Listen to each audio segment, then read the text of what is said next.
interdire les écrans avant 15 ans, pratiquement. De façon, ne serait-ce que, imaginez qu'ils mettent à lire des livres le temps qu'ils passent devant des écrans. Et vous les voyez dans la rue.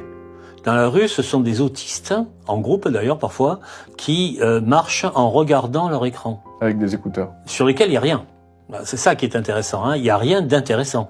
Alors j'ai fait l'expérience, moi, une fois, dans un devoir sur table, comme on dit dans les classes prépa. Je dis très bien, prochain devoir, j'autorise tout matériel informatique.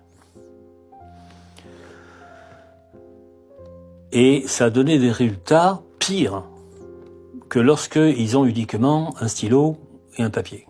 Parce qu'en fait, et c'était des élèves théoriquement bons, hein, mais trouver quelque chose sur Internet, c'est un casse-tête sans fin. Prenez un élève de 6e standard, c'est-à-dire un élève de 6e standard, c'est quelqu'un qui a 40% de sait ni lire ni écrire, hein, à peu de choses près.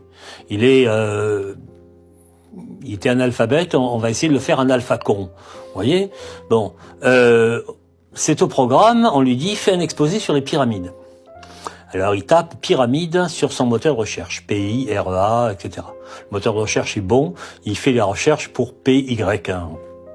Qu'est-ce que vous avez? Vous avez la fiche Wikipédia. Je vous assure, hein, vous pouvez faire l'expérience. Vous avez la fiche Wikipédia qui est extrêmement complexe quand même.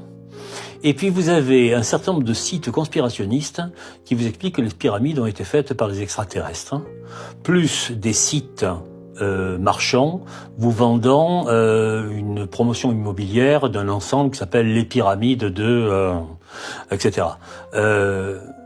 Comment est-ce que le gosse qui a 11 ou 12 ans peut s'en tirer? Comment est-ce qu'il va faire la différence entre ce qui est du flan complet et ce qui est une information véritable? Le tri de l'information demande en amont une acquisition de connaissances extrêmement fine.